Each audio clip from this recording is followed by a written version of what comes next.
नारायण नारायण।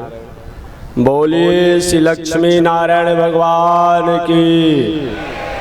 थोड़ा सा आवाज उठाइए, थोड़ा सा। पावन धाम की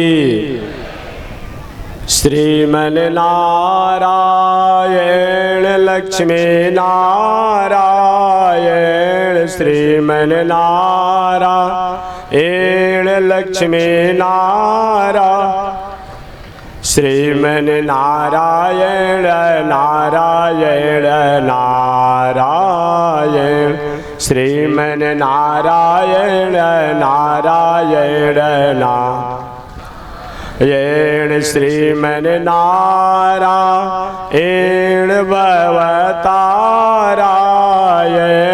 श्रीमन नारायण भवतारा लक्ष्मी नारायण नारायण नारायण लक्ष्मी नारायण नारायण नारायण। आग लगी आकाश में बरसन लगे अंगार हो, आग लगी आकाश बरसन लगे। संत नहीं होते जग में तो छोड़ दीजिए उनको, उनका काम स्वतंत्र छोड़ दीजिए उनको। संत नहीं होते तो संत नहीं होते जग में तो जल मरता संसार हो। संत नहीं होते जग में तो जल मरता संसार। श्रीमन नारायण नारायण नारायण श्रीमन नारायण नारायण येण लक्ष्मी नारायण नारायण नारायण लक्ष्मी नारायण नारायण नारायण। येण तनी देखी रघुनाथ जी हमारी ओरिया, तनी देखी रघुनाथ जी हमारी या तनी ताकी रघुनाथ जी हमारी ओरिया, तनी ताकी रघुनाथ जी हमारी। बगसर में आके रवा तड़का के मरनी, बगसर में आके रवा तड़का के मर। गौतम नारी अहिल्या के तरनी, गौतम नारी अहिल्या के तर। तनि देखी रघुनाथ जी हमारी ओरिया, तनि देखी रघुनाथ जी हमारी ओरिया, तनि ताकी रघुनाथ जी हमारी ओरिया, तनि ताकी रघुनाथ जी हमारी ओरिया। श्रीमन नारायण नारायण नारायण श्रीमन नारायण नारायण नारायण लक्ष्मी नारायण नारायण नारायण लक्ष्मी नारायण नारायण नारायण। बोलिए श्री लक्ष्मी नारायण भगवान की। देखिए बांटते समय किसी को परेशानी ना हो, शांति से बांट दीजिए। वहाँ किनारे सबसे अंतिम जाइए, सबसे अंतिम छोर पर जाइए, वहाँ पर सबसे अंतिम छोर पर जाइए। चलिए कथा से पहले मैं निवेदन कर दूं, जो भी हमारे संत महात्मा लोग इस जग में आए हुए हैं, उन सभी संत महात्माओं से आग्रह है कि यज्ञशाला के चारों तरफ से, या इधर कौन दिशा पड़ता है, जगशाला के पश्चिम तरफ, जहाँ पश्चिमी जगह है, जगशाला के पश्चिम तरफ अपने आप पे लाइन लगाकर कतार बद अपना आसन दासन खड़िया जलपात्र सब लेकर के और उसी में लाइन में अपने आप बैठ जाएं, क्योंकि वहीं पर विदाई होगी। और सभी लोग जो भी हो महात्मा वे जगशाला के पश्चिम द्वार पर अपने आप जगशाला की जो परिक्रमा उस बैठ करके और वहीं चले जाएं, वहीं उनकी विदाई होगी। चलो वहीं जाकर लाइन लगाकर बैठ जाएं, जैसे जग समिति की जो व्यवस्था होगी उस व्यवस्था में आप सम्मिलित हो जाएं। जो भी संत महात्मा लोग हैं वे जगशाला के पश्चिम द्वार पर चले जाएं और अयोध्यानाथ स्वामी का जी जाके व्यवस्था लोग करें, कमेटी के लोग और अयोध्यानाथ स्वामी जी जो महात्माओं की जैसी व्यवस्था हो उस व्यवस्था में अपने आप लोग करें। जय श्री नारायण। अनंताचार्य कृपया वेदांत द्वयपारगम रामकृष्णांग्रि सद्भक्त विश्वक्सेन मुनिं भजे। कासायम यज्ञ सूत्रम शुचिवपुषि तथा चौर्ध्वपुण्ड्रम चवाले यस्यास्ते दक्ष हस्ते कलिकुमति गिरीन्द्रेन्द्र वज्रम त्रिदंडम संसाराग्नि प्रशांत्यै भृतजलममलं दारुपात्रं पवित्रं श्री विश्वक्सेन सूरे पदकमलयुगं श्रेयसे संश्रयामि। लक्ष्मीनाथ समारंभां नाथयामुनमध्यमाम् अस्मदाचार्य पर्यन्तां वन्दे गुरु परम्पराम्। नारायणाय विद्महे वासुदेवाय धीमहि तन्नो विष्णु प्रचोदयात्। महालक्ष्म्यै च विद्महे विष्णुपत्न्यै च धीमहि तन्नो लक्ष्मी प्रचोदयात्। तन्नो लक्ष्मी प्रचोदयात्।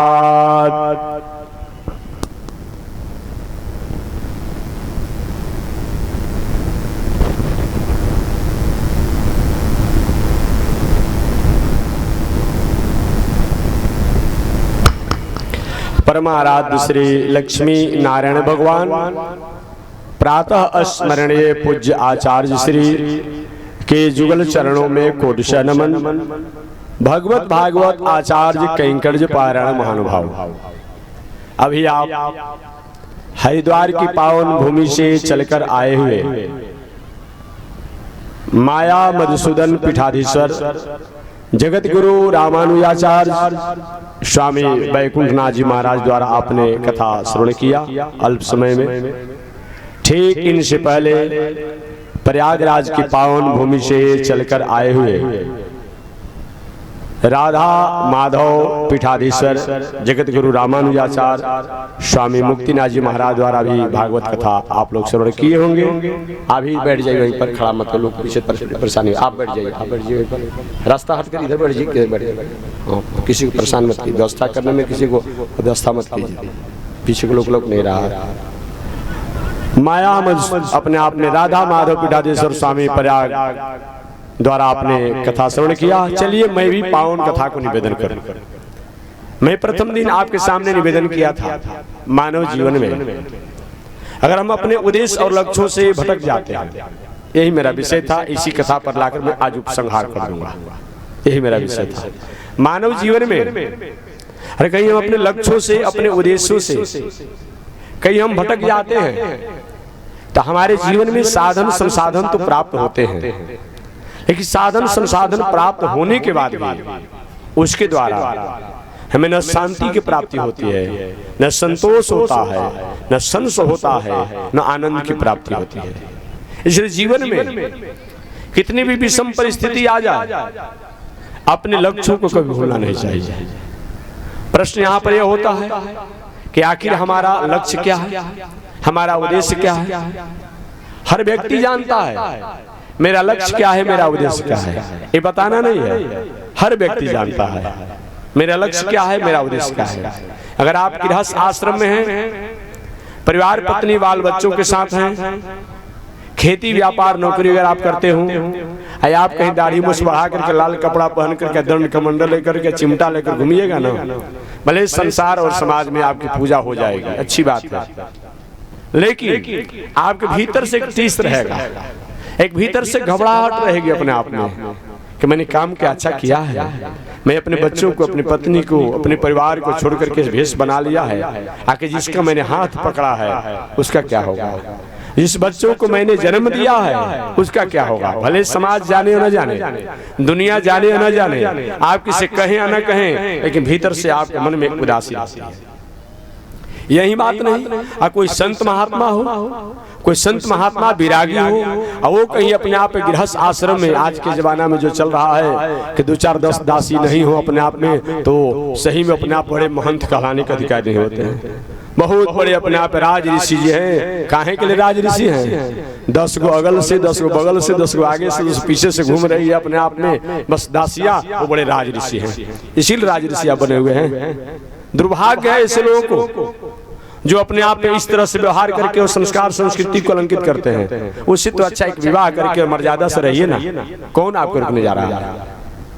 एक संत सादगी एक ऐसी है परिधान, एक भेष, किसमें किसी को बड़ियारी नहीं बनाया जाता है। ये तो हमारे भीतर की तरंगे हैं, भीतर की आनंद है, भीतर की ओज है, भीतर की तेज है। इसके द्वारा हम अपने आप संत महात्मा बने।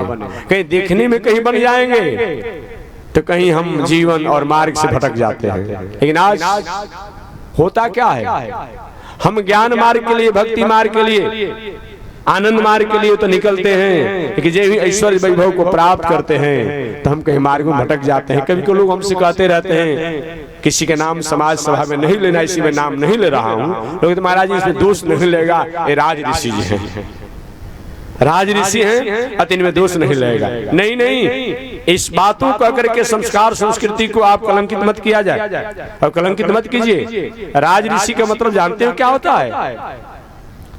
जो राजकाज की व्यवस्था में रहते हुए परमात्मा के प्रति रात दिन उसका चिंतन लगा हुआ, निध्यासन लगा हुआ हो, वो राज ऋषि है। राज ऋषि कौन थे? विदेह राज जनक जी थे, राज ऋषि कहे जाते थे।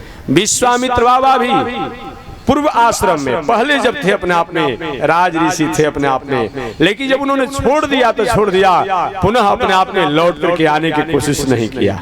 ये बताया गया। बीच में तपस्या में, साधना में कहीं कहीं भटकाव आया विश्वामित्र बाबा के जीवन में। वो थोड़ी सी भटकाव क्यों आया? इसमें भी हमारे विश्वामित्र बाबा के ही अपने आप त्रुटि थी। विश्वामित्र बाबा देखिए, आप कोई भी पूजा पाठ यज्ञदान करिए, आप घर बनाइए, लेकिन पड़ोसी को नीचा दिखाने के लिए घर मत बनाइए। याद रखिएगा, आपको भगवान ने कृपा किया है, सुंदर आलीशान भवन बनाइए, लेकिन जब ही अपने घर में प्रवेश करते समय, निकलते समय, पड़ोसी एक आपसे जो कमजोर है उसकी तरफ सिर उठा करके और आंखों में आंखों को लड़ा करके और आंखों को गड़ोर करके उसको देख करके तब अपने घर में प्रवेश मत कीजिए। उसको आह लगेगा कम कोई दिखा रहा है कि हम बहुत बड़े संपन्न आदमी हैं। नहीं, ऐसा मत कीजिए, उसका आह लगेगा। भगवान ने आप पर कृपा किया है, भगवान ने आप पर कृपा किया है, आप महल में रहिए। सुंदर गाड़ी आपने खरीद लिया है, चढ़िए, लेकिन पड़ोसी कहीं साइकिल पर चल रहा है तो देख थोड़ा सा अकड़िए मत अपने आप में। विश्वामित्र बाबा राजकाज की व्यवस्था को छोड़ करके तपस्या करने तो निकले, लेकिन उनके मन में यह टीस थी कि मैं वशिष्ठ ऋषि हो जाऊंगा। क्या मतलब होता है? हर व्यक्ति अपना अपना होता है, एक व्यक्ति दूसरा नहीं हो सकता है। याद करिएगा, जो व्यक्ति परमात्मा इस संसार में जिसको भेजा है, एक ही नमूना विदा किया है। किसी फैक्ट्री में कोई वस्तु बनता है, हजारों लाखों एक प्रकार के बन जाते हैं। किसी कंपनी में एक वस्तु बनता है, हजारों लाख एक प्रकार के बन जाते हैं। लेकिन परमात्मा के सृष्टि में जो कुछ बन जाता है वो दूसरा बार नकल नहीं होती। कहीं रूप होता है, स्वभाव नहीं होगा, कहीं स्वभाव होगा और उसमें नेचर सिग्नेचर नहीं होंगे। सब कुछ एक बराबर हो, ऐसा सुनने और देखने में नहीं मिलता है। तब किस बात की तुलना? विश्वामित्र बाबा द्वारा यही अपने आप थोड़ी सी त्रुटि हुई। जिस त्रुटि के कारण तपस्या तो घोर किए, कठिन किए, लेकिन बार बार विचलित हो जाते थे। कभी तिलोत्तमा, कभी रंभा, कभी मेनका आकर के उनकी तपस्या को पानी फेर देते। लेकिन धन्य है विश्वामित्र बाबा, जीवन में विषम परिस्थितियां आई, परंतु जिस उद्देश्य को लेकर उन्होंने घर को त्याग किया था उस उद्देश्य से पीछे नहीं हटे। और अंतिम परिणाम क्या हुआ आप जानते होंगे।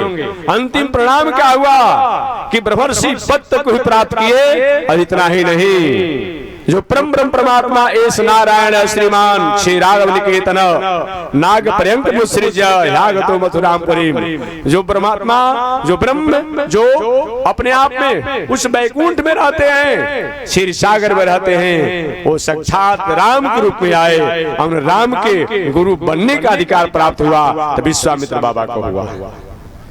उद्देश्यों को त्याग नहीं किए, जीवन में भटकाव आया।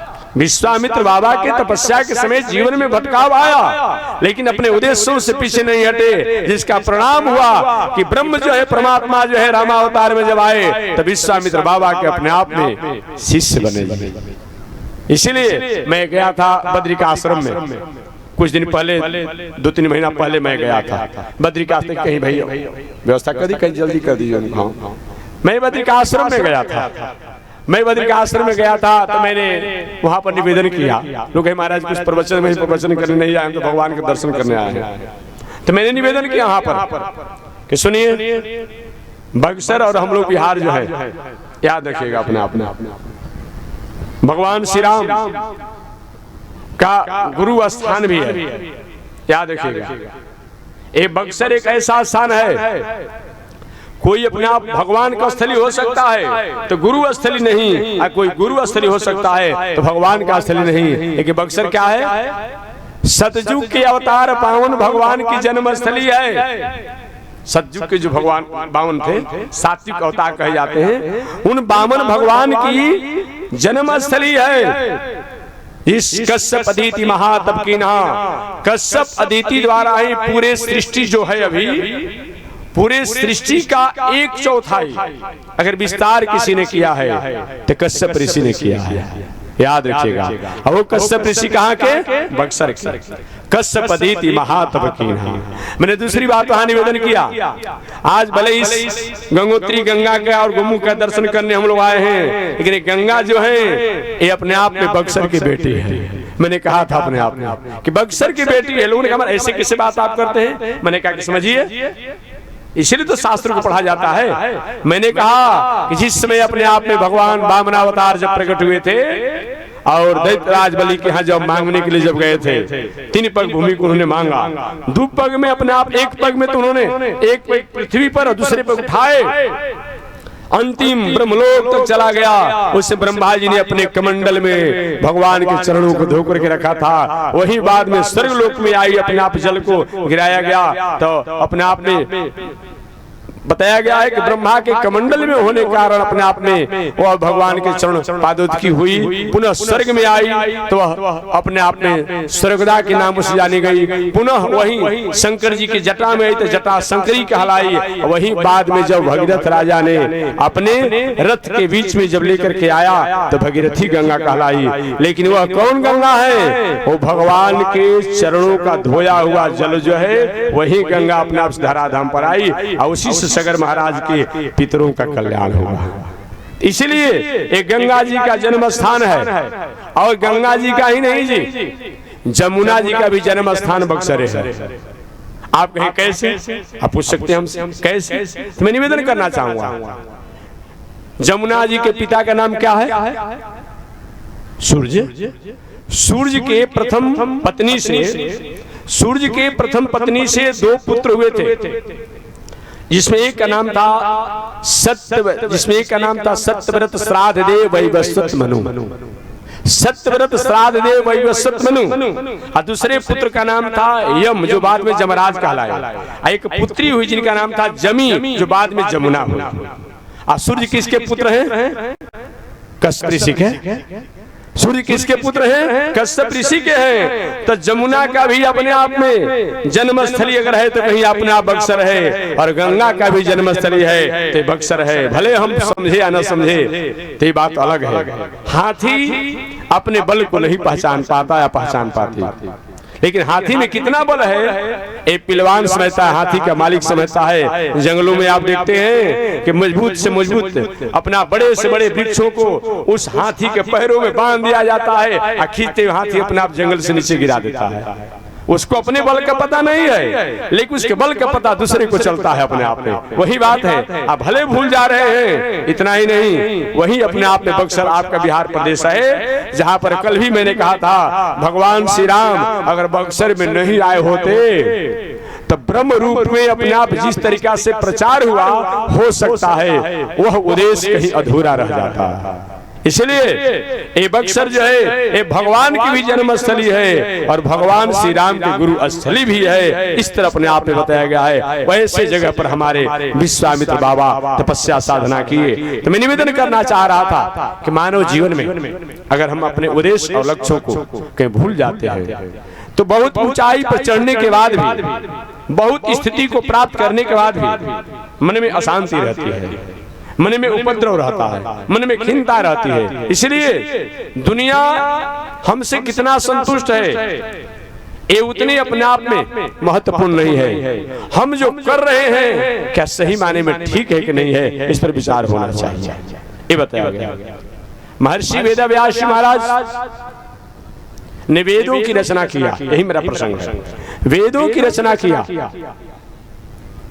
और ऐसी वेदों की रचना किया जो व्यास महाराज से पहले वो वेद केवल एकमात्र श्रुति के रूप में थे, कहने और सुनने के रूप में थे।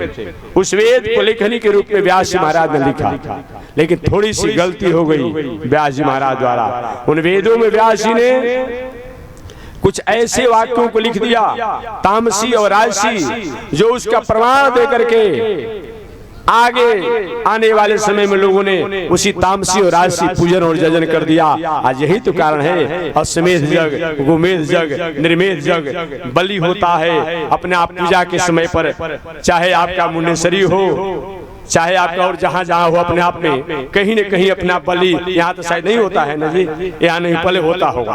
अपने आप बहुत जगह गाँव में शहर देवी को अपना मुर्गा काटा जाता, मैं भी कभी कभी देखा था अपने आप में, कोई सुअर काटता था, कोई मुर्गा काटता था, कोई कबूतर मुर्गी काट उड़ाता था। वो भी तो कहते हैं कि हम धर्म करते हैं, वो थोड़े कहता है कि वो धर्म करते हैं।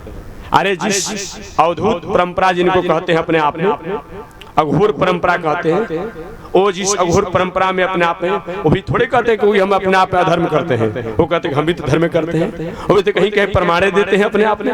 ये सब में कहीं न कहीं अपने आप में है। तो व्यास जी महाराज की ही देन है। व्यास जी महाराज ऐसे कहीं तामसी और राजसी यजन और पूजन वाक्यों को वेदों में नहीं लिखे होते, पुराणों में नहीं लिखे होते, इतिहासों में नहीं लिखे होते। काश आज जो एक सनातन वैदिक परंपरा जो अपने आप में विश्व की एक आर्ष संस्कृति का जो अपने आप अधिकारी मानता है, उसके द्वारा तामसी और राजसी यजन नहीं होता, लेकिन हो क्यों रहा है? कहीं के ग्रंथों का कोई न कोई प्रमाण दे देता है। इसलिए व्यास महाराज ने वेदों की रचना करके भी शांति को प्राप्त नहीं किया। आगे चलकर के व्यास महाराज ने उपनिषद की रचना किया। उपनिषद का मतलब क्या होता है? उप माने पास में, नी माने निश्चित रूप में, सद माने पहुंचाने वाले। जो ज्ञान तत्व आनंद ब्रह्म के पास में पहुंचाने वाला जो ग्रंथ हो, उसी का नाम क्या है? उपनिषद है। ये बहुत अच्छा है। लेकिन जो व्यक्ति कहीं अपने आप ABCD क ख ग 1 से 10 तक या 1 से 100 तक अरे गिनती करना नहीं जानता हो और उसको अंक गणित और बीज गणित का सूत्र पढ़ाएंगे, पढ़ने आएगा? नहीं पढ़ने आएगा, नहीं पढ़ने आएगा। तो जो व्यक्ति समान जीवन जीने का अपने आप मर्यादा को नहीं समझ पाया, वो क्या उपनिषद के वाक्यों को समझेगा? इसलिए ये भी मानव जीवन के लिए व्यास महाराज द्वारा जो लिखा गया उपनिषद, यही पर आप सब महानुभाव बैठे हुए हैं, हजारों की संख्या में आप लोग हैं। उपनिषद कितने लोग पढ़ने वाले हैं? गिने चुने 1-2 लोग पढ़ने वाले हैं। और जो पढ़ने वाला है तो ऐसे क्लिष्ट शब्द है वो दिमाग पर बैठता नहीं है, कहीं बैठ भी गया तो जीवन के आचरण में उतर नहीं पाता है। उतर नहीं पाता है। इसलिए व्यास जी महाराज द्वारा वेदों की रचना किया गया, उपनिषद की रचना किया गया। उससे मानव का जितना कल्याण होना चाहिए जिस अनुपात में, वैसा नहीं होता। आगे चलकर व्यास जी महाराज ने महाभारत ग्रंथ की रचना किया, लेकिन महाभारत में व्यास जी महाराज ने श्रृंगार रस, वीर रस को जितना महत्व दिया, उतना उन्हें भक्ति और अपने आप में भगवत प्राप्ति शरणागति के मार्गों का उतना उन्होंने अपने आप में उसमें आबद्ध नहीं किया, लेखनी के रूप में स्वीकार नहीं किया। अतः वो अभी अपने आप में आए तो देहात में कैसी मनोदशा बनी हुई है कि महाभारत नहीं पढ़ना चाहिए। लोग कहते हैं देहात में कि महाभारत नहीं पढ़ना चाहिए, नहीं तो पढ़ने से आपस में झगड़ा हो जाएगी। लेकिन मैं निवेदन करना चाहूंगा, ऐसा अगर आपके दिमाग में बात हो तो इसको हटा दीजिए, हटा दीजिए। कौन कहता है कि महाभारत को पढ़ने से अपने आप में घर में परिवार में झगड़ा हो जाती है? मैं निवेदन करना चाहूंगा, अगर महाभारत को नियम से पढ़ा जाए तो झगड़ा जो होता होगा वो हमेशा हमेशा के लिए दूर हो जाएगा, समाप्त हो जाएगा। क्यों? इस महाभारत में विष्णु सहस्त्र नाम है, जिस महाभारत में श्रीमद् भगवत गीता है, जिस महाभारत में हंस गीता है, पांडव गीता है, जिसको रोज हम लोग पाठ करते हैं। विष्णु सहस्त्र नाम का पाठ, कोई भी पूजा होता है तो विष्णु सहस्त्र नाम का पाठ किया जाता है, कोई भी पूजा होता है श्रीमद् भगवत गीता का पाठ होता है। इस महाभारत में भगवान श्री कृष्ण किन्ने गीत गाया है, गायन किया है। वह गायन करने से अर्जुन जैसे अज्ञानी, अस्मिता, अविवेक की मार्ग पर चलने के लिए जो संकल्पित हो गए थे कि नहीं थी ज्योत से गोविंद, हे गोविंद मैं युद्ध नहीं करूंगा, भले मैं भीख मांग करके जीवन जी लूंगा, पेट भर लूंगा, लेकिन अपने ही संबंधियों को अपने बाणों द्वारा प्रहार नहीं करूंगा। लेकिन भगवान ने 700 श्लोक से संपन्न जब गीता का उपदेश दिया, अर्जुन कहते हैं नष्ट हो मोह, मेरा मोह नष्ट हो गया, स्मृति लब्धा, मैंने अपने स्वरूप को प्राप्त कर लिया और करी से बचना तव, अब मैं आपकी आज्ञा को मानूंगा। इसलिए ऐसा महाभारत कहते हैं नहीं पढ़ना चाहिए। नहीं, अगर महाभारत पढ़ा जाए तो घर में जो विवाद होगा वो हमेशा हमेशा के लिए समाप्त हो जाएगा। इसलिए महाभारत पढ़ना ही चाहिए। व्यास जी महाराज ने महाभारत की रचना तो किया, लेकिन इसमें वीर रस और श्रृंगार रस का विशेष महत्व दिया, वैसे भक्ति रस और प्रपत्ति रस का उन्होंने वैसा आदर नहीं किया। इसलिए ये महाभारत के लिखने के बाद भी व्यास जी के मन में शांति नहीं मिली। आगे व्यास जी महाराज ने 17 पुराणों की रचना किया, विष्णु पुराण सहित 17 पुराणों को रचना तो किया व्यास जी महाराज ने, लेकिन उसमें उन्होंने पर तत्वों का निर्णय नहीं किया, पर तत्वों का निर्णय नहीं किया। और पर तत्वों का निर्णय नहीं करने के कारण जो जिस पुराण को पढ़ा और वो मान गया कि पर तत्व वही है। जैसे शिव पुराण कभी आप लोग पढ़ते होंगे तो आप जानते होंगे, अब लिखा है कि शंकर से बड़ा कोई है ही नहीं। कहीं स्कंद पुराण पढ़ा जाए तो होता है गणेश जी से कोई बड़ा है ही नहीं। कहीं अपने आप में ब्रह्म वैवर्त पुराण पढ़ा जाए होता है ब्रह्मा से कोई बड़ा है ही नहीं। अभी कोई संस्था चलता है अपने आप में, वो कौन ब्रह्म कुमारी या कोई संस्था चलाता है, लोग वो कहता है कि ब्रह्मा से कोई बड़ा है ही नहीं। अब बुद्धि पर तरस आती है, ऐसे लोगों की बातों को सुन करके तरस आती है। अरे जो ब्रह्मास्म अपने आप कहते हैं कि प्रभु मैं आपके नाभि से कमल और कमल से ब्रह्मा, माने ब्रह्मा जी क्या हुए, नाती हो गए। अब नाती कहे कि अपने आप में हम बड़े हैं और अपने आप में बाबा हमसे छोटे हैं, बाबा को हम नहीं मानते हैं, अपने आप हम ही से सृष्टि हुआ है, बाबा से नहीं हुआ है, तो बुद्धि की बलिहारी न है। ब्रह्मा जी सम अपने आप में भगवान के नाभि से कमल, कमल से ब्रह्मा प्रकट हुए अपने आप में, तो नाती न हुए अपने आप में, एक नयापन चला हुआ है। और उसके प्रचारक कौन है? 90% अपने आप में कुमारी कन्याएं रहती है अपने आप में। ठीक है, मैं किसी के प्रति मेरा विरोध नहीं है, लेकिन मैं निवेदन करना चाहूंगा कि अपने आप में इस कलिकाल के परिवेश में क्या आप संभव इस बातों को मान रहे हैं? कहीं मर्यादा से विचलित होने का, कहीं अपने आप में कहीं थोड़ी सी विचलित होने की उनका स्थिति नहीं आएगा।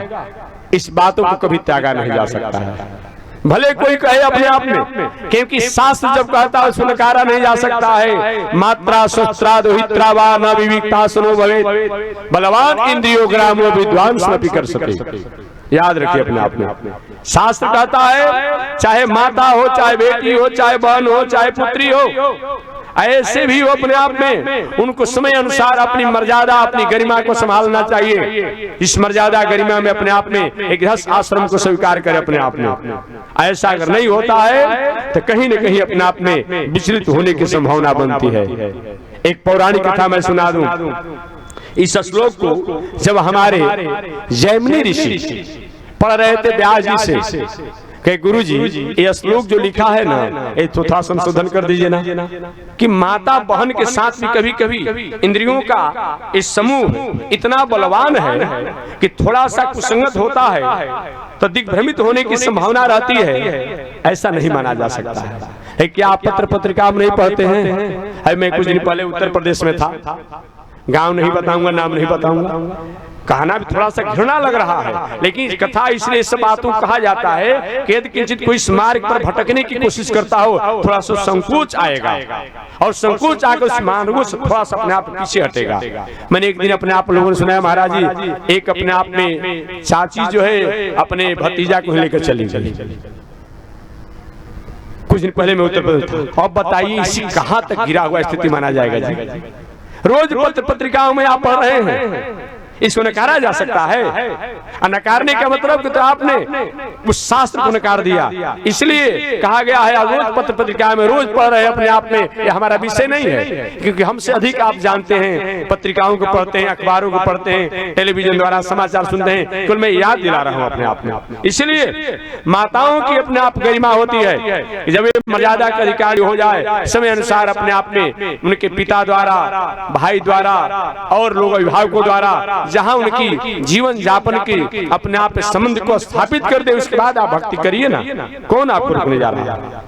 तब भक्ति करिए, तब धर्म का प्रचार करिए, संस्कृति का प्रचार करिए। लेकिन जिस तरीका से हो रहा है इसमें कहीं न कहीं अपने आप में जीवन और कहीं न कहीं स्थिति को विचलित होने की संभावना बनी रहती है। एक बार जैमिनी ऋषि इसी श्लोक को पढ़ रहे थे, मात्रा शस्त्रा दुहित्रा वा न विविक्ता सनो भवेत् बलवान इंद्रियो ग्रामो विद्वान स्मृति कर सके। ये साधारण लोगों की बात नहीं हो रही है। चाहे माता हो, चाहे बेटी हो, चाहे बहन हो, चाहे फुआ हो, चाहे मौसी हो, ऐसे प्रवृत्ति के भी अगर नारियां हो उनके साथ बहुत सहवास अगर किया जाता है, इंद्रियों का समूह इतना बड़ा बलवान है कि बड़े बड़े विद्वान भी विचलित हो जाते हैं, दूषित हो जाते हैं, भ्रष्ट हो जाते हैं। ये जैमिनी ऋषि ने कहा, गुरु जी इस श्लोक को बदल दीजिए ना, विद्वान के शब्द को हटा दीजिए। इस समान गृहस्थ के बात कहते तो अच्छा लगता है कि नहीं ठीक है। नहीं गुरुजी हमें तो विश्वास नहीं हो रहा है, विद्वान में विचलित हो जाते हैं। कहाँ बेटा विद्वान विचलित हो जाते हैं। अब कभी कोई चीज प्रैक्टिकल करना पड़ता है तब होता है। संयोग से वही व्यास महाराज ने जैमिनी ऋषि को समझाने के लिए, जो न्याय दर्शन शास्त्र के विद्वान भी जैमिनी ऋषि को माना जाता है, जैमिनी ऋषि को अपने आप समझाने के लिए एक बार जैमिनी ऋषि के आश्रम पर व्यास महाराज ने सुंदर बालिका का रूप बना लिया माया से। माया माने क्या होता है जी?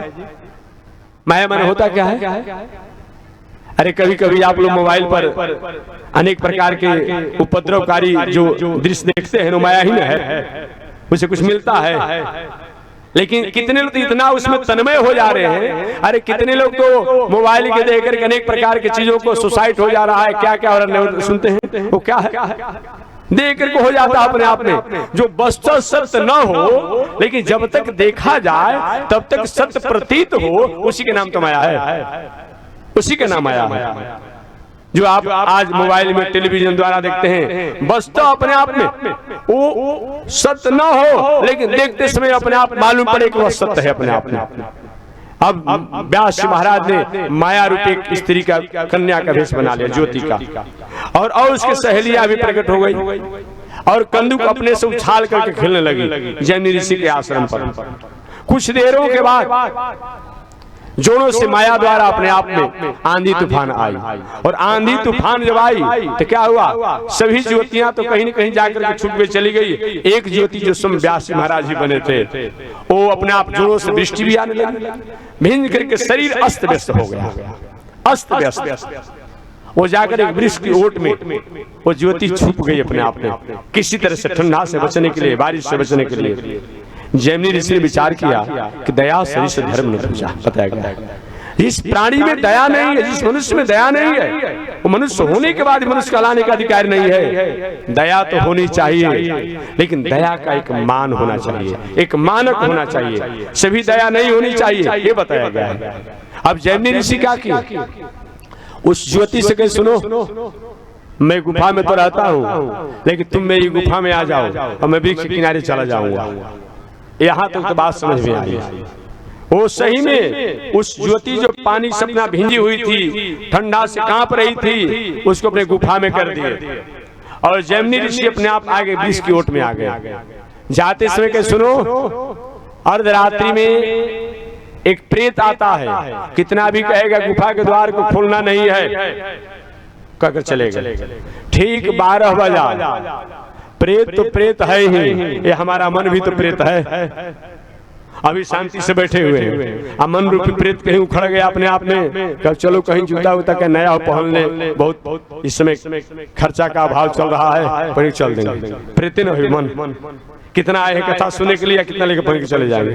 व्यवहारिक उदाहरण मैंने दे दिया, एक कहीं अलग प्रेत नहीं होता है, हमारे पास में रहता है अपने आप में, ये जान लीजिएगा। अब क्या हुआ, जैमिनी ऋषि को 12 बजे रात्रि में प्रेत तो लग रहा, मन में उपद्रव हो गया, मेरा गुफा मैंने विदा किया है, मैं वृक्ष नीचे क्यों रहूंगा, मैं उसके भीतर जाऊंगा। और चले गए अपने आप में गुफा के पास के, देवी जी किवाड़ खोलो, कि नहीं नहीं बाबा कह गए थे कि प्रेत आता है 12 बजे रात, मैं नहीं खोलूंगा। नहीं नहीं प्रेत नहीं, मैं स्वयं जैमिनी हूँ, खोलो, कि नहीं खोलूंगा। महाराज हो ही नहीं सकती अपने आप में, आप जैमिनी ऋषि हो सकते हैं कि वो बता गए हैं कि प्रेत मेरा ही रूप में आता है।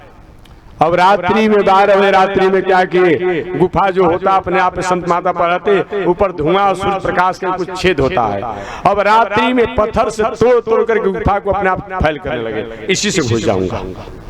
और करते करते लगभग अपने आप 2-4 घंटा परिश्रम किए होंगे रात्रि में कि गुफा कुछ चौड़ा हो गया, और उसी में जैमिनी ऋषि प्रवेश कर गए। प्रवेश करके इतना गर्दन तक पहुंचे हुए थे, एक स्वरूप से व्यास जी महाराज प्रकट हो गए ऊपर से और उनके चुरकी को पकड़ लिया, और नीचे से जो अपने आप में बालिका रूप में उनको पैरों को पकड़ लिया। अब व्यास जी महाराज चटकन से मारने लगे, बेटा अब बताओ ये श्लोक झूठा है कि सच्चा है, ये होना चाहिए कि नहीं होना चाहिए। मात्रा शस्त्रा दुहित्रा वा न विविताक्षमो भवेत्, बलवान की इंद्रियो ग्रामो विद्वान समपि कर्षति। मैंने कहा था कि बड़े बड़े विद्वान भी कहीं थोड़ी सी अपने गरिमा को खोते हैं तो विचलित हो जाते हैं। तुम्हारे जैसा न्याय दर्शन और शास्त्र को जानने वाला ये क्या कर रहे हो कि गुरुजी जो आपने श्लोक पढ़ाया वो ठीक ही है, तब तुम क्यों कहा था हमसे गलती हो गई। तो दुनिया के लोग कैसे जानेंगे, दुनिया के लोग कैसे जानेंगे। इसके लिए व्यास महाराज ने उनके चुरकी को छोड़ा और एक गुफा में किला धसा गड़ा हुआ था, उसी में पैर धसा उनका, और उसी से खून जो निकला उसी से गीता लिखा गया जैमिनी ऋषि द्वारा, जो रक्त गीता के नामों से जाना गया, रक्त गीता के नामों से जाना गया। इसलिए मैं निवेदन करना चाहूंगा, शास्त्र को त्याग करके कोई भी अपने आप पे कार्य करना चाहेंगे, जहाँ शास्त्र ही मुसृज्य वर्तते काम कारत न सिद्धि न वापनोति न सुखम न परामगति। जो शास्त्र की विधि को त्याग करके कितनी भी अपना पूजा पाठ यज्ञ दान कर लिया जाए, उसे सुख शांति और आनंद की प्राप्ति नहीं होती है। इसलिए अपने आप में मानवीय जीवन में जो भी जितना ऊंचाई पर चढ़ा हुआ व्यक्ति है वो संयम का त्याग नहीं करता है, संयम रूपी छड़ी को हमेशा स्वीकार करता है। आप लोग कुछ पुराने भी होंगे, कुछ नए भी होंगे। हमारे पूज्य गुरुदेव श्री त्रिदंडी स्वामी जी महाराज, जो कुछ लोग जानते भी होंगे, लोग कहते स्वामी जी बहुत बड़े क्रोधी थे, कहते थे लोग देहात में, कहते क्यों, थोड़ी सी अपनी गरिमा में रहते थे, उसमें समझौता नहीं किसी से था, समझौता नहीं होता अपने आप में, तपस्या साधना इत्यादि करते, लेकिन अपनी स्थिति मर्यादा में समझौता नहीं करते। माताओं को माता भी कहते, थोड़ा सा अगर कहीं बहुत चंचलता करती तो डांटने भी लगते अपने आप में, डांटने भी लगते माताओं को अपने आप में कि अपने पति की सेवा नहीं करते, हमारे पास तुम आ गई अपने आप में। एक उनके हास्य में भी अपने आप उपदेश हुआ करता था स्वामी जी महाराज के जीवन के अंतिम क्षण तक, जीवन के अंतिम क्षण तक भी किसी स्त्रियों से अपने आप में आदर करते थे, अम्बा जी कहते थे, अम्बा मन लक्ष्मी कहा जाता है, अम्बा जी कहते थे। लेकिन सन्यासी की जो मर्यादा होती थी, संत की जो मर्यादा होती थी, उस गरिमा को पालन करते थे, अपने आप अपनी गरिमा में रहते थे अपने आप में। ऐसे स्वामी महाराज अंतिम समय तक भी अपनी मर्यादा को स्वीकार करते रहे, स्वीकार करते रहे। तो मैं निवेदन करना चाह रहा था कि ऐसा अगर नहीं हो पाता है, जो व्यक्ति अगर सही माने में शास्त्र को नकार देता है, समझिए या तो भीतर से कहीं न कुछ उसमें काला है, काला है, या तो कोई समाज के सामने कुछ अलग है और भीतर उसके कुछ अलग है। एक और पौराणिक कथा सुना करके मैं निवेदन कर दूं अपने आप में। काशी में एक बहुत उच्च कोटि के महात्मा रहते थे, उच्च कोटि के, साधना की ऊंचाई पर थे। महात्मा जी के आश्रम के कुछ ही दूरी पर मार्ग में एक वेश्या रहती थी। अब महात्मा जी जो ही अपने आप गंगा स्नान करने जाते तो वेश्या कहते, बाबा आपकी दाढ़ी असली है कि नकली है? ऐसा आज किसी महात्मा से कह दिया, थोड़ा सा नाराज हो जाएंगे, बताओ हमको बेइज्जत कर दिया। महात्मा जी मुस्कुराते हुए आगे बढ़ जाते, जवाब नहीं देते। उधर से लौट कर आते, वही बात कहती, बाबा मैंने पूछा ना तुम्हारी दाढ़ी असली है कि नकली है? महात्मा जवाब नहीं देते। ऐसे रोज पूछती आते समय जाते समय, लेकिन महात्मा जवाब नहीं देते। अंत में एक दिन महात्मा जी क्या किए, इस पंच भौतिक शरीर को त्याग दिया, मृत्यु को प्राप्त हो गए। और मृत्यु को जब प्राप्त हो गए तो अपने आप उनको डोली पर लेकर जा रहे थे, वही मार्गे था, अपने आप में जा रहे थे बेचारी। महात्मा जी चले गए और वो भी द्वार पर आ गई कि बाबा मेरे प्रश्नों के बिना जवाब दिए तुम चले गए ना, मैंने तुमसे पूछा था ना कि तुम्हारी दाढ़ी असली है कि नकली है? अब समझिए मरे हुए थे, बैठ गए महात्मा जी, बहुत बड़े साधक थे ना वो, तो परमात्मा के अब को रहकर क्या करेंगे, अपने आप चले जाना, बैठ गए। क्या तुमने पूछा, क्या तूने पूछा हमसे? बाबा मैं पूछा नहीं, मैं पूछती चली आ रही थी आपसे बहुत दिनों से कि आपकी दाढ़ी असली है कि नकली है? महात्मा जी ने तो दाढ़ी पर हाथ रख, सुनो मेरी दाढ़ी असली है। वेश्या ने कहा इतनी ही बात बताना था, इतने दिन क्यों लगा दिया, पहले क्यों नहीं आपने बताया? महात्मा जी ने कहा कि मुझको अपने पर विश्वास नहीं था, अपने इंद्रियों पर विश्वास नहीं था, अपने मन पर विश्वास नहीं था, अपने विवेक पर विश्वास नहीं था, अपने बुद्धि पर विश्वास नहीं था, इसलिए मैं तुम्हारे प्रश्नों का जवाब नहीं दे रहा था। लेकिन अब तो मैं जा रहा हूँ और तो मैं कह कर जा रहा हूँ मेरी दाढ़ी असली है। ये बताया गया है। जो भी उच्च कोटि के महात्मा होता है कभी भी अपने आप में अपनी संयम को त्याग नहीं करता है, यही बताया गया है। और जो व्यक्ति संयम को त्याग कर दिया, मानो उसने सर्वस्व को त्याग कर दिया। आपने रावण का नाम सुना होगा। रावण के पास क्या नहीं था? रावण के पास क्या नहीं था? मृत्यु के देवता यमराज को उसने विजय को प्राप्त कर लिया था। एक बार हनुमान जी महाराज और रावण में आपसी वार्तालाप हो रही थी। वो आपसी वार्तालाप में लंकेश रावण ने कहे, बंदर मैं तुम्हें धन्यवाद देता हूँ, मैं तुम्हें धन्यवाद देता हूँ। हनुमान जी महाराज ने धन्यवाद तो मैं तुमको देता हूँ। रावण को हमको क्यों धन्यवाद तुम दे रहे हो? तो हनुमान जी को हमको आप धन्यवाद क्यों दे रहे हैं? रावण का मैं धन्यवाद इसलिए दे रहा हूं कि मेरे नाम से देवता लोग भयभीत हो जाते हैं। मेरे राजभवन, मेरे राज में, मेरे राज के बॉर्डर में, लंकापुरी में यमराज की हिम्मत नहीं कि बिना पूछे किसी को मृत्यु दे दे अपने आप में। और तुम मेरे लंकापुरी में आकर के और एक मेरी चौथाई सेना को समाप्त कर दिया, बड़े बड़े वीरों को पलायन कर दिया, अशोक वाटिका को तहस नहस कर दिया। तुम सही में अपने आप वीर हो, इसलिए मैं तुम्हें धन्यवाद देता हूं। हनुमान जी महाराज ने कहा मैं आपको इसलिए धन्यवाद दे रहा हूं, इसलिए मैं धन्यवाद दे रहा हूं कि इतना जानने के बाद भी कि जिस परमात्मा का, इस ब्रह्म का एक सेवक जब इतना कार्य कर सकता है, आप फिर भी आपने अपने दुस्साहस को नहीं छोड़ा, अपने दुराग्रह को नहीं छोड़ा, अतः मैं आपको धन्यवाद दे रहा हूं। अब रावण ने कहे, बंदर बहुत प्रचर मत बोलो, अभी अपने आप में तुम अपने स्वामी जी का नाम लेते हो अपने आप में, तो ठीक आओ हमारे तुम्हारे अपने आप द्वंद्व युद्ध हो जाए। और द्वंद्व युद्ध हुआ, मुकामुकी मारा मारी धारा पकड़े हुआ, कहे तुम हमारे पर प्रहार करो, मैं तुम पर प्रहार करूंगा। हनुमान जी के नहीं, आप हमारे प्रहार करें। रावण के आप हमारे प्रहार करके हमारे हाथ तुम आए हो, अतिथि हमारे। हनुमान जी महाराज ने रावण लंकेश पर अपना एक चटकन मारा। जब चटकन मारा अपने आप में, रावण लंकेश कुछ देरों के लिए मूर्छित होकर के गिर पड़ा अपने आप में।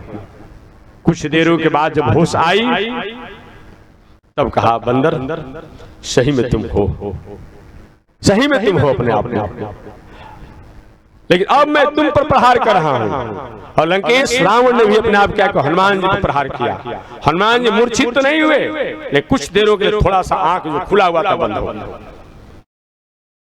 अल्प समय में हनुमान जी भी अपने स्वरूप में आए, मैं तुमको धन्यवाद दे रहा हूं। धन्यवाद किस बात का? हनुमान जी ने कहा, सुनो, मैं धन्यवाद इसलिए दे रहा हूं कि तुम्हारे द्वारा अत्याचार, अनाचार, पापाचार, भ्रष्टाचार, बेविचार कर्म करने के बाद भी, इतना उपद्रव करने के बाद भी तुम्हारे प्रहार से कुछ देरों के लिए मेरे नेत्र बंद हो गए, मैं अपने स्वरूप को भूल गया।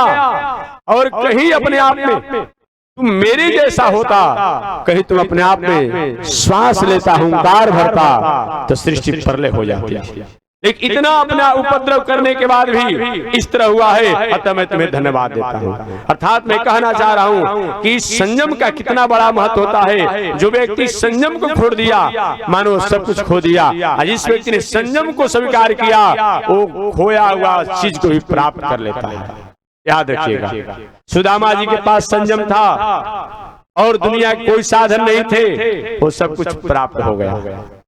लंकेश रावण के पास संयम नहीं था, साधन संसाधन से सब समाप्त हो गए। हिरण्याक्ष हिरण्यकशिपु के पास सब कुछ थे, संयम नहीं था, सब चला गया अपने आप में, कुछ नहीं बचा। इसलिए मानवीय जीवन में संयम का कभी भी त्याग नहीं करना चाहिए। देखना इंद्रियों के न घोड़े भगे, रात दिन इन पर संयम के कोड़े पड़े, अपने रथ को सुपथ पर बढ़ाते चलो, कृष्ण गोविंद गोपाल गाते चलो। ये बताया गया।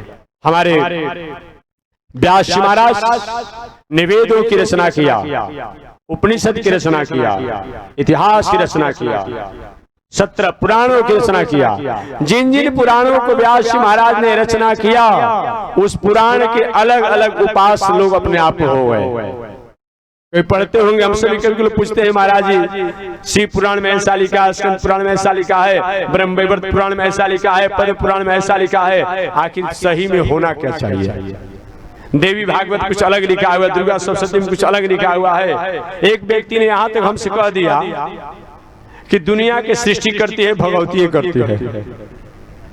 हमने कहा कि ये तो बात सत्य है कि हम हो चाहे आप हो, सब माताओं द्वारा ही जन्म लिए हैं, लेकिन माताएं हम और आपको जन्म देने का अधिकार जो प्राप्त किया वो किससे द्वारा हुआ है? पुरुष द्वारा हुआ है। मैंने उनको एक व्यवहारिक बात बताया और पुनः मैंने उनको उत्तर दिया कि खाली इतना ही आप पढ़ते हैं, देवी भागवत दुर्गा सप्तशती में नहीं पढ़ते हैं आप कि नारायणी नमस्तुते, नारायणी नमस्तुते, नारायणी नमस्तुते। कितनी बार नारायणी आया है? तो नारायणी मैंने क्या होता है? नारायण की पत्नी। स्पष्ट अपने आप बताया गया है कि भगवती अब शक्ति के अपने आप में पति कौन है? नारायण है। फिर भी आप नहीं समझ पाते हैं। समझना चाहिए अपने आप में। कौन नहीं पढ़ता है जी? कौन नहीं जानते होंगे जी? हर साल पूजा पाठ लोग कराते हैं, फिर भी नहीं, भगवती सब काम करती है। इतना ही नहीं, भगवती ने स्पष्ट कहा है, मैं क्योंकि बहुत पढ़ता नहीं हूँ दुर्गा सप्तशती भागवत, कभी कभी लोगों को समझाने के लिए मैं पढ़ता हूँ। भगवती ने क्या कहा कि मेरा पति होगा कौन? जो अपने आप में संग्राम में मुझ पर विजय प्राप्त करेगा, मेरा पति होगा। भगवती ने भविष्यवाणी किया है। अगर भविष्यवाणी पूरा नहीं हो तो भगवती की बात झूठी हो जाएगी नहीं। पुरोहित जी पत्रा में लिख देते हैं, ऐसे लिखते हैं काल ग्रहण लगेगा। अगर ग्रहण नहीं लगे, अगला सर पत्रा कोई मानेगा?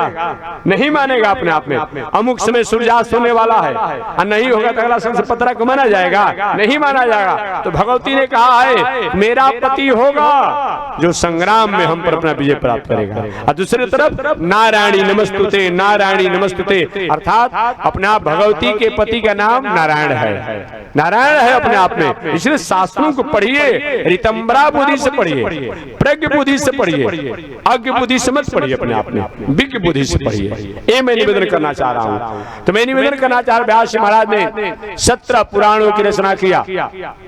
लेकिन उन 17 पुराणों में भी व्यास महाराज ने परतत्व निर्णय नहीं किए, परतत्व निर्णय नहीं किए, जबकि परतत्व निर्णय होना चाहिए। उन्होंने जिस पुराणों की रचना किया उसी को अपने आप में आराध्य सबसे श्रेष्ठ देवता बता दिया। किसी में शंकर जी, किसी में ब्रह्मा जी को, किसी में अमुक को, किसी में अमुक को बता दिया। अब पढ़ने वाले लोग ये जीवन उनका बीत जाता है, ये समझ नहीं पाते हैं कि सबसे श्रेष्ठ कौन है, सबसे परम श्री कौन है। ये समझने में हम बहुत समय लगा देते हैं, लेकिन व्यास जी महाराज यही कारणों से 17 पुराणों की रचना करने के बाद, इतिहास की रचना करने के बाद, वेद की रचना करने के बाद, उपनिषद की रचना करने के बाद मन में शांति नहीं मिली, खिन्नता उदासी थी। नारद जी महाराज का आगमन हुआ। नारद जी महाराज ने कहा, व्यास जी आपने समाज के लोगों को भटकाने का काम किया है अपने ग्रंथों द्वारा, समाज के लोगों को अपने उद्देश्य से आपने वंचित कर दिया है अपने आप में, अतः आपके मन में शांति नहीं है, आनंद नहीं है। व्यास जी महाराज के प्रभु गलती हो गई, गलती हो गई, अब मैं क्या करूं। नारद ने कहा प्रायश्चित कीजिए, जब तक प्रायश्चित नहीं करेंगे तब तक आपका उद्धार नहीं होगा। प्रायश्चित का मतलब होता है कि हमारे द्वारा जान अनजान में कोई त्रुटि हो गई, कोई चूक हो गया, उसके लिए कोई अच्छा काम करना, इसी के नाम प्रायश्चित है। कन्या का विवाह करने में बहुत परेशानी थी, कहीं अच्छा उपयुक्त वर मिल गया, जोग वर मिल गया, जोग घर मिल गया, जोग परिवार मिल गया, थोड़ा सा 19-20 बोल करके विवाह कर लीजिए। कहीं कहे भी होंगे अपने आप पे कुछ देने लेने के, और देने लेने में भी थोड़ा सा 19 दे दिए, एक मत एक हरिश्चंद्र है जितना को उतने देवे करेंगे। अगर मान जाए बर पक्ष तो मना लीजिए अपने आप में, झूठ का दोष नहीं लगेगा। आप विवाह के अवसर पर सत्यनारायण कथा सुन लीजिएगा, यही तो प्रायश्चित है, यही प्रायश्चित है। लेकिन ये प्रायश्चित नहीं है कब दिन भर वो झूठ बोलिए और शाम को सत्यनारायण कथा सुनिए, ये प्रायश्चित मत कीजिएगा, ऐसा प्रायश्चित मत कीजिएगा। प्रायश्चित का मतलब होता है विषम परिस्थिति में हमारे द्वारा कहीं वैसी कोई कार्य हो गया, उस विषम परिस्थिति कार्यों के बाद अब हमारे द्वारा आगे नहीं होगा, ये विचार करके जो अच्छे पुण्य काम किए जाते हैं वह प्रायश्चित है। ये बताया गया। हमारे नारद जी महाराज ने कहा, व्यास जी आप प्रायश्चित करें, जब तक पश्चाताप और प्रायश्चित नहीं करेंगे तब तक से आपको आत्मतोष, आपको शांति, आनंद की प्राप्ति नहीं होगी। व्यास जी महाराज कौन सा प्रायश्चित करें, क्योंकि आपने लेखनी का दोष किया है, लेखनी द्वारा समाज के लोगों को भटकाने का काम किया है। आप एक ऐसे पवित्र ग्रंथों की रचना करें जो मानव मात्र का अधिकार हो, ऐसा ग्रंथ लिखिए। आपने वेदों की रचना किया, उसे सबका अधिकार नहीं है। आपने उपनिषद की रचना किया, उसे सबका अधिकार नहीं है। आपने पुराणों की रचना किया, वो बहुत को समझने में सबका अधिकार नहीं हो पाता है। लेकिन एक ऐसे ग्रंथों की रचना करिए जिसमें मानव मात्र का अधिकार हो। अब मानव मात्र में अब पूरे विश्व आ जाता है, चाहे देशी हो, विदेशी हो, स्त्री हो, पुरुष हो, बालक हो, वृद्ध हो, ब्राह्मण हो, क्षत्रिय हो, वैश्य हो, या कोई हो, दुगला हो, तिगला हो, कोई हो, सब पढ़े, सब जाने, सबका उद्धार हो। भूत हो, प्रेत हो, पशु हो, पंछी हो, सबका अधिकार हो। ऐसे जब तक एक पवित्र ग्रंथों की रचना नहीं करेंगे तब तक से आपके मन में शांति नहीं मिलेगी। क्योंकि व्यास जी आप इसीलिए इस संसार में विदा किया गया था द्वापर युग के अंत में और कलयुग प्रारंभ होने वाले के समय में, कि पूरे मानव मात्र के कल्याण आपके द्वारा होना चाहिए। व्यास जी ने पहले तो अपने को असमर्थ जताई, महाराज शरीर पर ध्यान दीजिए ना, आंख से दिखाई नहीं पड़ रहा है, कान से सुनाई नहीं पड़ रहा है, स्मरण शक्ति कमजोर हो गई है, शरीर में झुर्रियां पड़ गई है, अब मेरे बस की बात नहीं है, जो हो गया सो हो गया। नारद जी का, व्यास जी सुनिए, पुरुषार्थी व्यक्ति को जीवन के अंतिम क्षण तक, जब तक श्वास रहे तब तक अपने पुरुषार्थ और कर्मों का कभी भी त्याग नहीं करना चाहिए और साहस को नहीं खोना चाहिए। याद रखिए, विवेकपूर्ण पुरुषार्थ और साहस जो है मानव के अंतिम मुकाम तक पहुंचाने का अधिकार प्राप्त कराता है। याद रखिए अपने आप में, विवेकपूर्ण हमारा साहस और पुरुषार्थ जो है अंतिम मुकाम तक पहुंचाने का कार्य करता है। आपने सुना होगा जरासंध ने 17 बार भगवान श्री कृष्ण से हार चुका था, 17 बार, एक बार नहीं, थोड़ी मोड़ी सेना लेकर नहीं गया था, 23 अक्षौणी सेना लेकर के जरासंध मथुरा पर चढ़ाई किया भगवान श्री कृष्ण को पलायन करने के लिए। और 17 बार जो है वो जरासंध हार गया, लेकिन वो कभी भी अपने आप में साहस खोया नहीं। हुआ क्या, 18वीं बार पुनः मथुरा पर चढ़ाई किया वह जरासंध और भगवान श्री कृष्ण को द्वारिका पहुंचा दिया। कौन कथा नहीं जानता है। इसलिए व्यक्ति को अंतिम क्षण तक भी पुरुषार्थ का त्याग नहीं करना चाहिए, साहस का त्याग नहीं करना चाहिए, लेकिन वह साहस विवेकपूर्ण होना चाहिए, विवेकपूर्ण होना चाहिए। ये बात ध्यान दीजिए।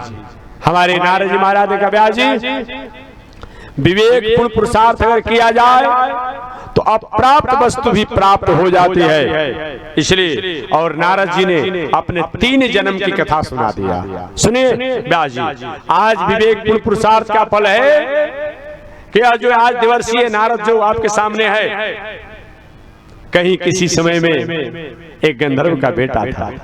अच्छा महाराज आप? हाँ। नारद जी कहते हाँ, मैं गंधर्व का बेटा था, लेकिन मैंने विवेकपूर्ण पुरुषार्थ किया और आज मैं देवर्षि नारद बना हुआ। महाराज इस घटना को बता दीजिए, कैसे आप इस देवलोक को प्राप्त किए, कैसे आप अपने आप में इतनी उच्च स्थिति को प्राप्त किए। तो ही नारद जी महाराज अपने 3 जन्म की कथा सुनाए। के व्यास जी महाराज सुनिए। इसलिए इतिहास सुनने से, घटनाओं को सुनने से हमें कुछ मिलता नहीं है, लेकिन हमें दृढ़ता प्राप्त होती है, दृढ़ता प्राप्त होती है, धैर्य प्राप्त होता है, हम दृढ़ होते हैं, धैर्यवान होते हैं। इसलिए इतिहास और पुराणों को पढ़ना चाहिए। नारद जी ने अपने 3 जन्म की कथा सुनाया। व्यास जी सुनिए, मैं प्रथम जन्म में गंधर्व का पुत्र था। गंधर्व तो जानते हैं आप लोग, बताना नहीं है। गंधर्व शब्द का अर्थ होता है अर्थ कामा, अर्थ की कामना से, धन की कामना से जो अपना रूप, सौंदर्य, ऐश्वर्य, कला, कौशल का प्रदर्शन करे और उसके द्वारा अर्थ को उपार्जन करे, उसी का नाम क्या है? गंधर्व है। जो अपने कला कौशल, सौंदर्य, ऐश्वर्य को प्रदर्शन करके और उसके बदला में जो धन प्राप्त हो उसके द्वारा अपना भरण पोषण करे, उसी का नाम गंधर्व है, उसी वंश परंपरा का गंधर्व है। नारद जी कहते मैं उसी वंश परंपरा का था व्यास जी, परंतु मैं गंधर्व वंश में होने के बाद भी कभी भी अपनी वाणी द्वारा अश्लील और अमर्यादित गायन कभी नहीं किया, क्योंकि वाणी पर सरस्वती देवी का वास होता है। इसलिए वाणी पर कभी भी अश्लील और अमर्यादित शब्दों का गायन नहीं होना चाहिए। लेकिन ये हमारी माता है, कभी कहना पड़ता है। अभी कितना शांति बैठी है, सती साध्वी जैसा बनकर के, अपने आप में सावित्री बनकर के। अब विवाह का अवसर आने दीजिए तो रात भर अपने आप इतना उपद्रव करती है, मत पूछिए। न जाने किस विश्वविद्यालय में की पढ़ाई होती है, कौन पढ़ाने वाला होता है। आज तक न कोई विश्वविद्यालय खुला है, न कोई पढ़ाने वाला टीचर कोई होता है। ऐसा उपद्रव रात भर गाती है अपने आप। एक शंकर जी के गीत गाएगी, एक काली जी का गीत गाएगी, एक पितर देवता के गीत गाएगी। रात भर जितना उपद्रव का गीत गाती है वो तो भला नहीं तो करे, भगवान करे अपने आप में। और हम क्या कहेंगे? आप नहीं सुनते हैं? कौन नहीं सुनता अपने आप में? नहीं नहीं, पहले भी गायन गाया जाता था अपने आप में। एक सीमा होनी चाहिए अपने आप में, लेकिन जिस सीमा को खोकर गाया जा रहा है अच्छी बात नहीं है, अच्छी बात नहीं है। इसलिए गायन करने वाले जो गायक जो हैं उनको भी चाहिए अपने आप गायन करना, ठीक है, उनका एक पेशा है, लेकिन उसके द्वारा ऐसा गायन मत करें जो समाज की संस्कृति, संस्कार, सभ्यता पर कहीं न कहीं थोड़ा सा अपने आप में उथल पुथल हो जाए। ऐसा गायन करना सही में लोकहित और समाज हित और राष्ट्र हित में उपयुक्त नहीं है। ये होना चाहिए। गायन की परंपरा तो इस सामवेद हमारा गायन ही अपने आप में है। सामवेद तो गायन ही अपने आप बताया गया अपने आप में, इसलिए अपने आप बताया गया है। ऐसा इस पर विचार होना चाहिए। पहले के जमाना में विवाह में गीत गाया जाता था। भगवान श्री राम के विवाह के अवसर पर भी गीत गाया गया। हमेशा मैं कहता हूँ, जब भगवान श्री राम अपने आप में जनकपुर में जब गए थे, लक्ष्मण सब लोग गए थे, अब अयोध्या की नारी, अब जनकपुर की नारियां गीत गाने लगी। ऐसा दुल्हा आया है, ऐसा दुल्हा आया है, जिस दुल्हा को हमने सुना है कि अपने आप में इनके यहाँ अपने आप खीर खाने से ही अपने आप क्या होता है, खीर खाने से ही इनके यहाँ लड़का जन्म ले लेता है। बात तो सत्य है अपने आप में। लक्ष्मण जी जाकर के अपने आप पे कान के, भैया सुन रहे हैं ना, बताइए हमारी माता को गाली दे रही है, माता को गाली दे रही है। इतना ही नहीं, उस कुल खानदान में एक और भी ऐसे थे अपने आप में, ऐसे ऐसे लोग प्रकट हुए कि कोई खीर खाने से, कोई अमुक से अपने आप में, और भी उन्होंने कहा कि इतना ही नहीं, इस कुल खानदान की ऐसी परंपरा है कि कभी कभी तो कोई अपने आप में पूजा के जल को पी लेता, उसी से कोई लड़का किसी को हो जाता है। भगवान श्री राम यही बताओ, ससुराल में आए हो क्या झगड़ा करोगे? बताओ, झगड़ा करोगे कि नहीं? नहीं, ऐसा नहीं हो सकता। रघुवंशी बर्दाश्त नहीं करने वाले हमें अपने आप में। कोई उपाय कीजिए अपने आप में कि सुनो, ये जब करना तो जाओ गुरु जी से कह दो। गुरु जी सब किए हैं ना, कोई नहीं लेकर आए हैं, मुझे कहो जाकर गुरु जी के पास जाकर, विश्वामित्र बाबा के पास जाकर कहे, गुरु जी हद हो गया, आज तक जिस रघुवंशियों को अंगुली किसी नहीं दिखाया, इस जनकपुर में लाकर इतना गाली दिला रहे हैं। हमारे बाप को, हमारे दादा को, हमारी माता को, हमारे भाई को, हमारी बहन को, सबको गाली दिया जा रहा है। विश्वामित्र बाबा ने कहते, इसमें गाली देने वाले में भी तुम्हारा भैया कहाँ था? अच्छा, भैया का हाथ है? हाँ, वो चाहेंगे तो गाली देना बंद हो जाएगा। कैसे गुरुजी? कैसे? अपने जाकर भैया से कहो कि गुरुजी कहें कि अगर चाहते हैं गाली बंद होना, एक उपाय कीजिए। जो गाली देने वाली नारियां जो हैं, जो अटारियों से चक्कर गाली दे रही है, थोड़ा सा सिर अपने ऊपर की तरफ करिए अपने आप में, और यही करेंगे कमाल हो जाएगा। आज की बात नहीं कि विवाह से पहले सब बातचीत सब कुछ हो जा रहा है। हाँ, अब हो क्या रहा है? अब कुछ एक हास्य की कथा, हास्य व्यवहारिक बात में कह दूं। एक अपने आप में एक बहू गई अपने आप में घर में, तो उसकी सास ने कहा, अरे भूख को टानो अपने आप में, भूख को अपना हटाओ, बल्कि भूख को गिराओ अपने आप में। उसने कि सासू जी, अब भूख को गिराने की क्या बात है? जिसमें घूंघट गिराने की बात है, वो तो पूरे अपने आप पे सैकड़ों लोगों के सामने हमारे घूंघट को अपने हटा दिया है, और सबके सामने हमारा मुंह दिखाया। अब घर में घूंघट क्या रह गया अपने आप में? दुर्भाग्य है जिसको हम बहू बनाना जा रहे हैं। अब सैकड़ों लोग रहता है, कोई कुछ पूछता है, कोई कुछ पूछता है। ये सब अपने आप में जो गलत व्यवस्था जो है, इस पर रोक लगाया जाए, अच्छी बात नहीं है। किसी घर की बेटी है अपने आप में, अब हो सकता है देखना ही अपने आप में, दो चार लोग जाएं घर परिवार में, देखें ये नहीं कि 10-20-50 आदमी क्या नहीं बोलना, क्या बोलना, कौन क्या बोलता है, यही संस्कृति है।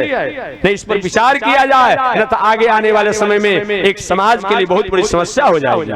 अच्छे कुल खानदान के लोग, हम लोग के पास ऐसा प्रश्न आता है, महाराज जी 10 वर्षों से लगा हुआ है, अपना विवाह होते होते कट जा रहा है। इस पर विचार करना चाहिए अपने आप में। इस समाज के एक बहुत बड़ा समस्या बन जाएगा भविष्य में। अतः ऐसा जो भी ऐसा कुर्तियां जो हो रही है अपने आप में, देखने कर देख करके अपने आप सब कुछ करने के बाद छोड़ दिया जा रहा है, अच्छी बात नहीं है, अच्छी बात नहीं है। उसके संस्कार, उसके गुण, उसके संस्कृति को याद करिए अपने आप में। अरे चाम तो कहीं गोरा होगा, कहीं सांवला होगा, तो कुछ होगा भाई, ये बहुत बड़ा महत्व नहीं रखता है। इसलिए मैं निवेदन करना चाहता हूँ, इस पर विचार होना चाहिए, विचार होना चाहिए।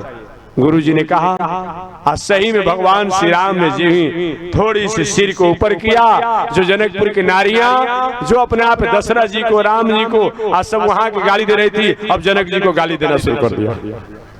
जनक जी को ही गाली देना शुरू कर दिया अपने आप में। अब बंद करो, बंद करो, बंद करो। अब अपने घर में अपने गाली को सुनेगा जी? आनंद हो गया अपने आप में। तो मैं निवेदन करना चाह रहा था, इस तरह से वाणी पर सरस्वती देवी का वास होता है। अतः वाणी द्वारा कोई अन्य शब्दों का उच्चारण नहीं होना चाहिए, अन्यथा अगले जन्म में मर करके गूंगा और गूंगी होना पड़ता है। याद रखिएगा, ये मनुष्य शरीर ही जो है, हम स्पष्ट वाक्यों को बोल पाते हैं। केवल मनुष्य को छोड़ करके और दुनिया में जितनी भी जोनियां हैं, स्पष्ट वाक्यों को नहीं बोल पाता है। अतः मनुष्य जोनी अपने आप जो है, अतः वाणी पर सरस्वती देवी का वास होता है। अतः अनित और अश्लील शब्दों का गायन नहीं होना चाहिए। नारद ने कहा, व्यास जी मैं भले ही गंधर्व का बेटा था, लेकिन कभी मैं अपने वाणी द्वारा अश्लील और अमर्यादित गायन नहीं किया, जिसका परिणाम हुआ कि मैं अगले जन्म में दासी का पुत्र बन गया। दासी का मतलब जिनके परिवार का भरण पोषण दासता करके, दासी पना करके, सेवा करके, सेवकता करके, चाकरी करके अपने आप भरण पोषण होता हो, उसको दास और दासी के नामों से जाना जाता है। नारद जी, व्यास जी मेरे माता पिता के पास भरण पोषण करने के पास अपनी कोई क्षमता योग्यता नहीं थी, दास्ता करके भरण पोषण करने के थे। जब ही मेरा जन्म हुआ उसी समय मेरे पिता की मृत्यु हो गई। नारद जी कहते हैं जब ही मेरा जन्म हुआ, मैं दूसरे जन्म में जन्म लिया तो मेरे पिता की मृत्यु हो गई। मेरे पिता की मृत्यु पर मेरी माता को बहुत बड़ा दुख हुआ।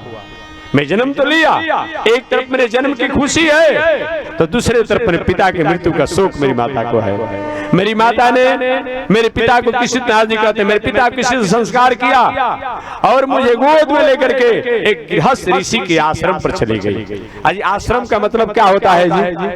आश्रम किसे कहते हैं? आसमंताश्रम। आश्रम आसमंता श्रम आश्रम। आश्रम का मतलब क्या होता है? आजकल लोग जा रहे हैं, कोई जाता है अपने आप में वैष्णवी देवी जाते हैं, कोई और कहीं तीर्थ में जाता है, वहाँ एंजॉय मनाने लोग जा रहा है। घर पर साधारण जीवन जी लेगा, वहां जाकर के इतना आयासी जीवन जीता है लोग। नहीं नहीं, ये नहीं होना चाहिए। आश्रम का मतलब क्या होता है?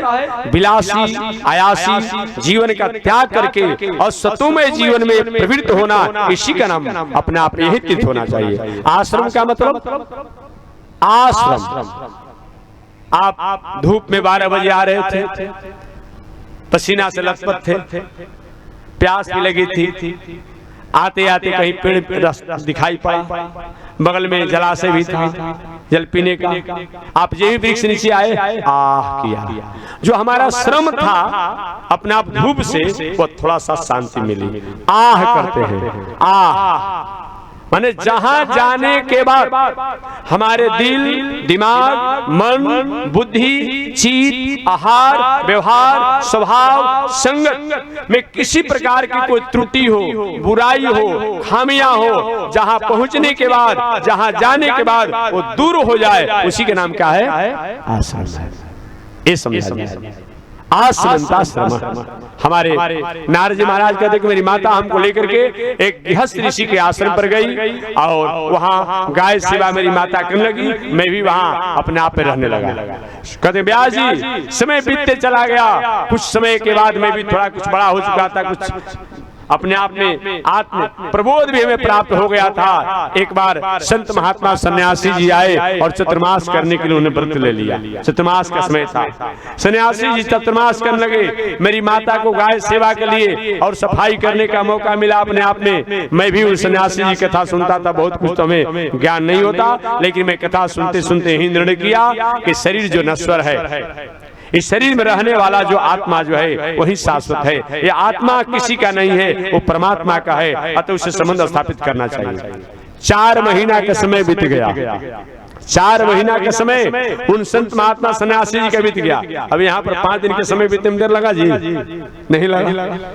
शाम होता है तो सुबह की याद पड़ती है, सुबह होता है तो शाम की याद पड़ती है। अच्छा समय बीतता है अपने समय के अंतराले में, लेकिन हम उसमें इतने तन्मय रहते हैं कि वो बीतते समय बुझाता ही नहीं अपने आप में। नारद जी 4 महीना उन सन्यासी जी का अपने आप में, सन्यासी जी का समय बीत गया, वे जाने लगे और जाने लगे तो मैं अपने आप सोचा कि अब मेरा क्या होगा।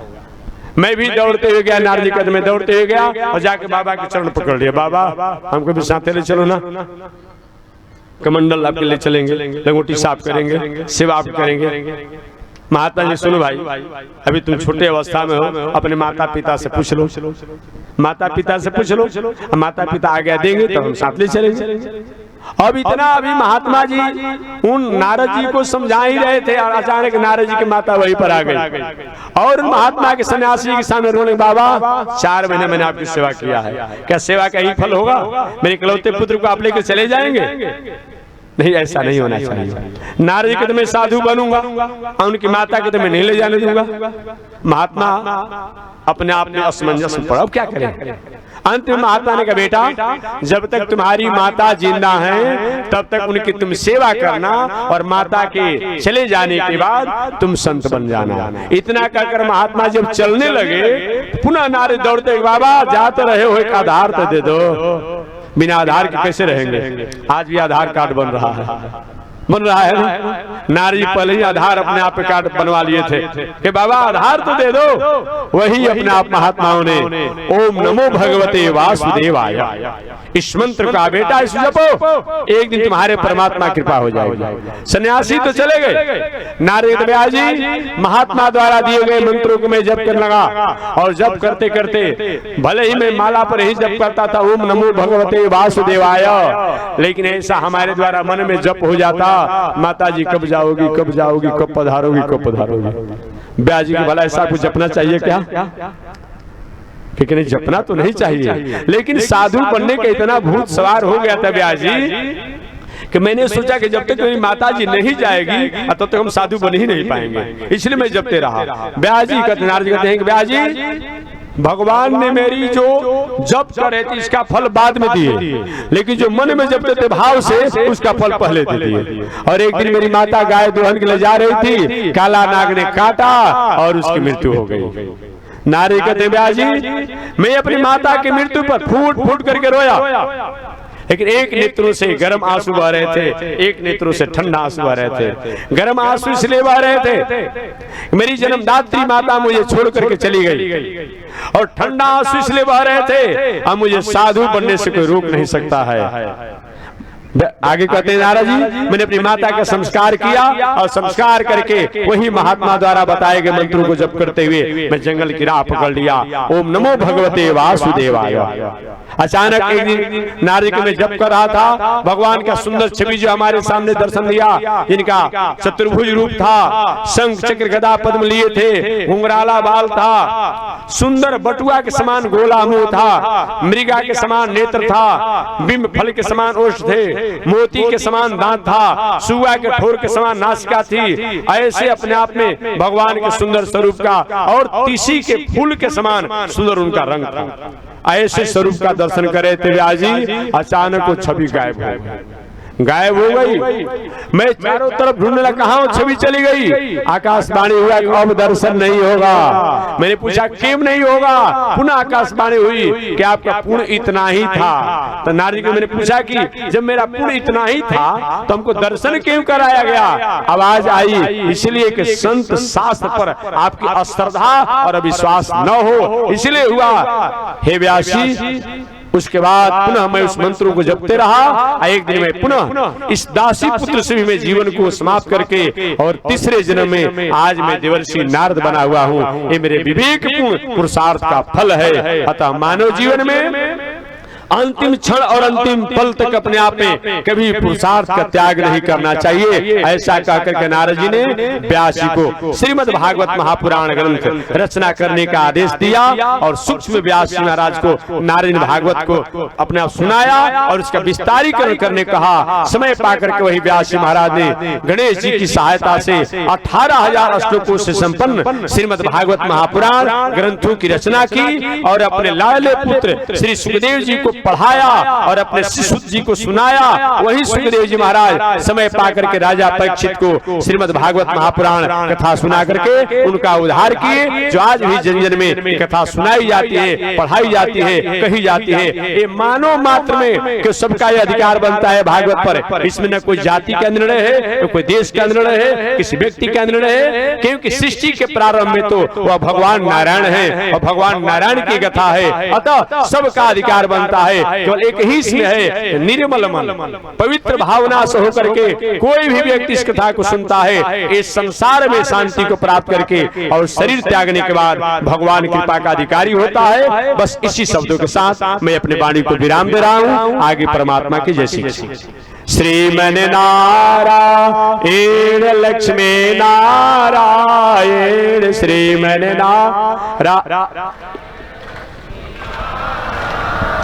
श्रीमन नारायण नारायण नारायण श्रीमन नारायण नारायण बोलिए श्री लक्ष्मी नारायण भगवान की। वास्कार भगवान रामानुजाचार्य स्वामी महाराज की, विश्वबंधु जगदाचार्य श्री त्रिदंडी स्वामी महाराज की। हरि ओम। शांति शांति शांति।